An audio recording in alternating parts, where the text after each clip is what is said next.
കാട്ടാനകളുടെ ഉപദ്രവം കൊണ്ട് പൊറുതിമുട്ടിയിരിക്കുകയാണ് നമ്മുടെ കൊച്ചു കേരളം.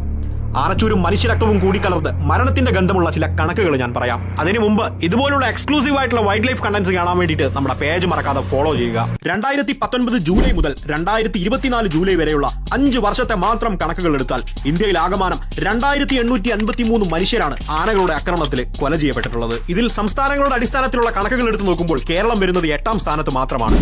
ഒഡീഷ 624, ജാർഖണ്ഡ് 474, വെസ്റ്റ് ബംഗാൾ 436, ആസാം 383, ഛത്തീസ്ഗഡ് 303, തമിഴ്നാട് 256, കർണാടക 160. 8ാമതായി നമ്മുടെ കൊച്ചു കേരളത്തിൽ മാത്രം 124 പേരുടെ ജീവനാണ് ആനകൾ കവർന്നിരിക്കുന്നത്.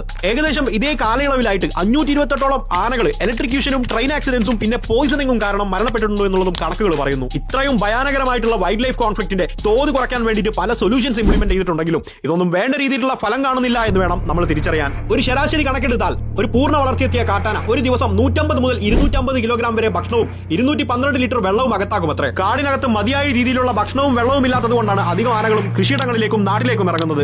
എന്നാൽ ഇത് തടയാൻ വേണ്ടിയിട്ട് പല ഭീമൻ പ്രൊജക്ടുകൾക്കും സർക്കാരുകൾ തുടക്കം കുറിച്ചിട്ടുണ്ടെങ്കിലും പ്രോപ്പർ ഫണ്ടിംഗ് ഇല്ലാത്തതിന്റെ പേരിലും മതിയായ ഫോളോ അപ്പ് ഇല്ലാത്തതുകൊണ്ടും ഇതെല്ലാം നിലച്ചു പോവുകയാണ്. 2024 സെപ്റ്റംബർ മാസത്തിൽ സിംബാബ്വേയിൽ 200ഓളം ആനകളെ കള്ളിങ്ങിന് വിധേയമാക്കിയതും ഇതുപോലുള്ള ഒരു സാഹചര്യത്തിലാണ്. ഈ വീഡിയോ ഇഷ്ടപ്പെട്ടിട്ടുണ്ടെങ്കിൽ ഒരു ലൈക്ക് അടിക്കുന്ന കാര്യം പരിഗണിക്കുക. തുടർന്നും ഇതുപോലത്തെ വീഡിയോസ് കാണാൻ വേണ്ടിയിട്ട് നമ്മുടെ പേജ് ഫോളോ ചെയ്ത് കൂടെ കൂടിക്കോ.